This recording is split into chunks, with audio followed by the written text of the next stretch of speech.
Assalamualaikum warahmatullahi wabarakatuh. Perkenalkan, nama saya Ipit Patona dengan NPM 222151078 dari jurusan Pendidikan Matematika kelas 2022B. Di sini, saya akan menjelaskan mengenai tugas esai mata kuliah teori bilangan dengan dosen pengampu Bapak Dedi Nur Jamil di SMPD. Esai saya dengan judul Metode Pembelajaran Matematika. Cara ontologinya, pengetahuan tidak dapat dipindahkan dengan begitu saja dari otak seorang pendidik ke otak peserta didiknya. Setiap peserta didik harus membangun pengetahuan itu dalam otak mereka masing-masing. Oleh sebab itu, dibutuhkan metode-metode pembelajaran yang efektif untuk membangun suatu pengetahuan. Metode sendiri, menurut Kamasina, yang dikutip dari bait 2013 berasal dari bahasa Yunani, yaitu metodos. Metodos terdiri dari dua suku kata, yaitu meta yang berarti melalui atau melewati, dan hodos yang berarti jalan atau cara. Sehingga metode diartikan sebagai jalan yang dilalui untuk mencapai tujuan. Yang kemudian dalam bahasa Inggris, istilah metode ini kemudian diserap sehingga dikenal dengan metode, yang artinya itu cara. Sedangkan dalam Kamus Besar Bahasa Indonesia, metode adalah cara kerja yang bersistem untuk memudahkan pelaksanaan guna mencapai apa yang telah ditentukan. Metode secara etimologi juga menurut Osman Basyuddin dalam Muhammad Siddiq yang dikutip dari bait 2013, metode dalam bahasa Arab dikenal dengan istilah thariqah yang berarti langkah-langkah atau strategi yang dipersiapkan untuk melakukan suatu pekerjaan. Dari segi terminologis atau istilah, metode dapat dimaknai sebagai jalan yang ditempuh oleh seseorang supaya sampai pada tujuan tertentu, baik dalam lingkungan atau perniagaan maupun dalam kaitan ilmu pengetahuan dan lainnya. Akhir 2017. Sedangkan menurut Jamarah yang dikutip dari Avandi et al. 2013, metode adalah suatu cara yang dipergunakan untuk mencapai tujuan yang telah ditetapkan, sehingga berdasarkan beberapa pendapat tersebut melalui analisis sintesis, maka dapat disimpulkan bahwa metode adalah sebuah cara yang dilakukan untuk mencapai suatu tujuan. Maka dalam pemilihan sebuah metode yang akan digunakan sangatlah penting, karena metode apa yang digunakan akan menentukan efektivitas pencapaian tujuan yang ingin diraih, yang harus disesuaikan dengan aspek-aspek pendukungnya seperti apa yang ingin dicapai, bagaimana cara mencapainya, siapa yang memberi caranya, serta sasaran pencapaiannya pada siapa. Sehingga jika dikaitkan dengan pembelajaran, di mana menurut Dix yang dikutip dari akhir 2017, metode pembelajaran adalah cara-cara untuk menyajikan bahan-bahan pembelajaran kepada peserta didik untuk tercapainya tujuan yang telah ditetapkan. Sedangkan menurut Adrian yang dikutip dari akhir 2017, metode pembelajaran adalah ilmu yang mempelajari cara-cara untuk melakukan aktivitas yang tersistem dari sebuah lingkungan yang terdiri dari pendidik dan peserta didik untuk saling berinteraksi dalam melakukan suatu kegiatan, sehingga proses belajar berjalan dengan baik dalam artian tujuan pengajaran tercapai.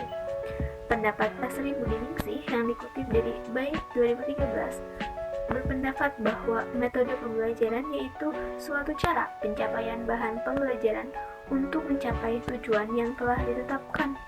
Fungsinya adalah menentukan berhasil tidaknya suatu proses belajar mengajar dan merupakan bagian yang integral dalam suatu sistem pengajaran. Sedangkan Muhammad Siddiq mendefinisikan metode pembelajaran sebagai cara yang berbeda untuk mencapai hasil pembelajaran yang berbeda di bawah kondisi pembelajaran yang berbeda. Dan Hasan Langguru mendefinisikan bahwa metode pembelajaran adalah cara atau jalan yang harus dilalui untuk mencapai tujuan pendidikan.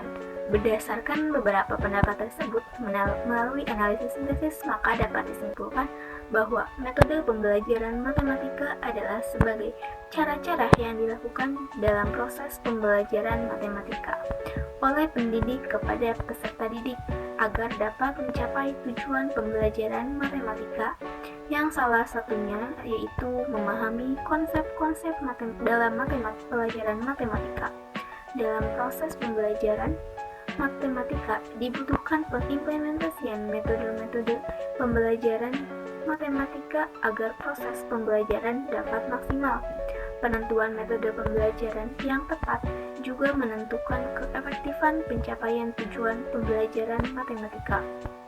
Karena hasil belajar peserta didik yang baik dan berkualitas dihasilkan dari proses pembelajaran matematika yang baik dan berkualitas juga. Dan proses pembelajaran yang berkualitas membutuhkan kemampuan penerapan metode pembelajaran matematika yang tepat dan sesuai dengan kondisi pendidik serta peserta didiknya.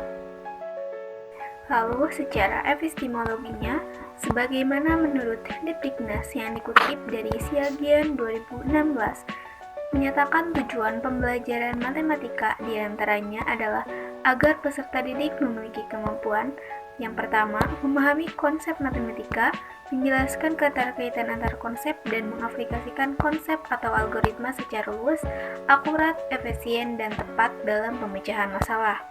Yang kedua, menggunakan penalaran pada pola dan sifat, melakukan manipulasi matematika dalam membuat generalisasi, menyusun bukti, atau menjelaskan gagasan dan pernyataan matematika.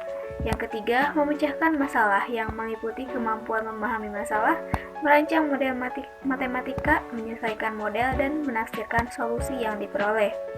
Yang keempat, mengkomunikasikan gagasan dengan simbol, tabel, diagram, atau media lain untuk memperjelas keadaan atau masalah. Yang kelima, memiliki sikap menghargai kegunaan matematika dalam kehidupan, yaitu memiliki rasa ingin tahu, perhatian, dan minat dalam mempelajari matematika, serta sikap ulet dan percaya diri dalam memecahkan masalah. Maka, untuk mencapai tujuan pembelajaran matematika tersebut dibutuhkan sebuah metode yang mampu membuat peserta didik paham tujuan pembelajaran matematika. Ada banyak metode pembelajaran yang berkembang bergantung pendekatan yang dilakukan. Pendekatan-pendekatan tersebut yang membuat metode pembelajaran berkembang menjadi sangat banyak dan luas.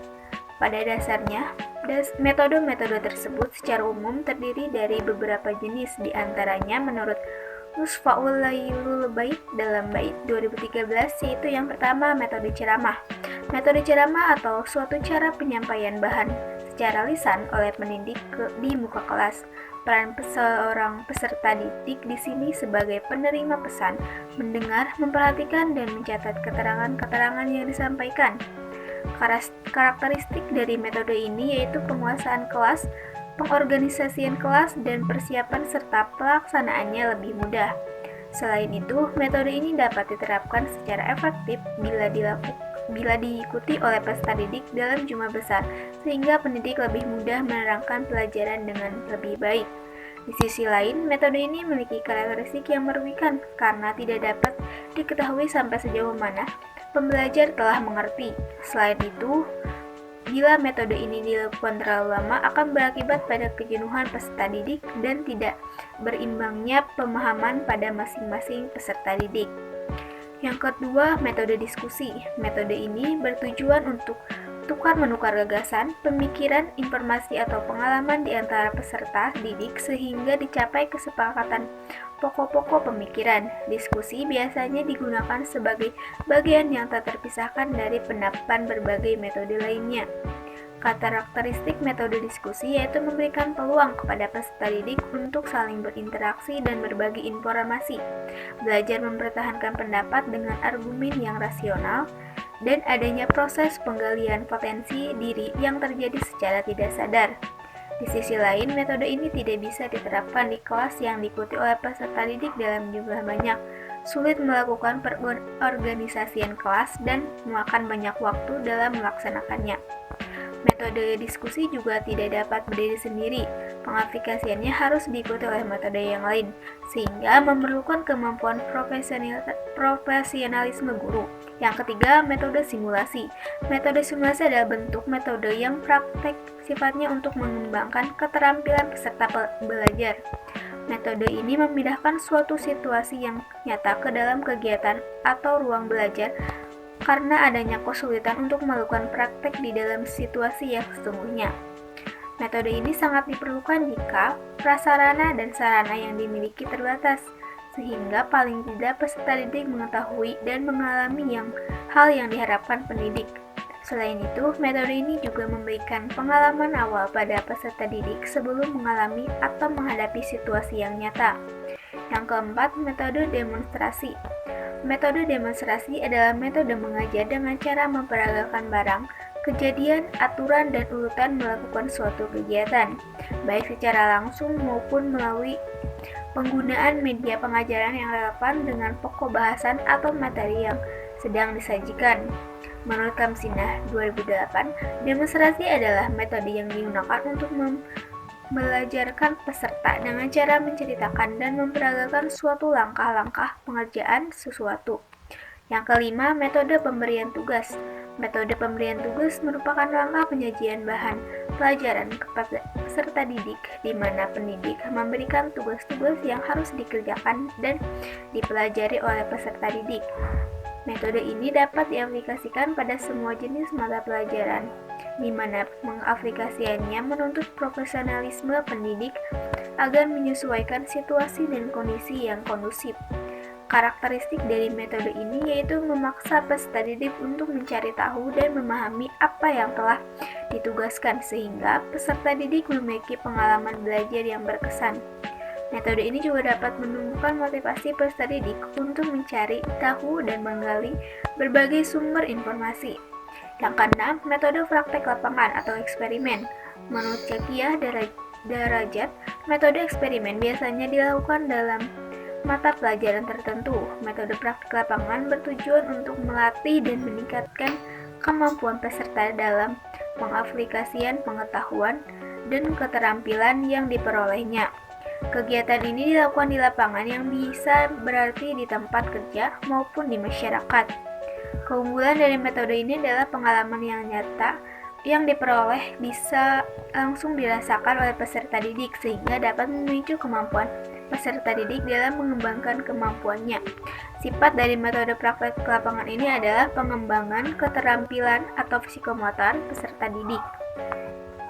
Sedangkan menurut Fajar Shadiq dalam Shadiq 2009 berpendapat bahwa ada 4 metode pembelajaran matematika, yaitu metode pendidikan matematika realistik atau realistic mathematics education. Yang kedua, metode pembelajaran berbasis pemecahan masalah atau problem based learning. Yang ketiga, metode pembelajaran kooperatif atau cooperative learning. Yang keempat, metode pendekatan pembelajaran matematika konseptual atau conceptual and teaching and learning. Kemudian, secara aksiologinya, penggunaan metode pembelajaran matematika yang tepat dan sesuai dengan kebutuhan peserta didik dalam proses pembelajaran matematika dapat memberikan kemampuan pemahaman konsep yang baik kepada mereka, serta terhadap materi-materi pembelajaran, sehingga akan dapat melatih peserta didik dan dapat mengembangkan skill belajar mereka.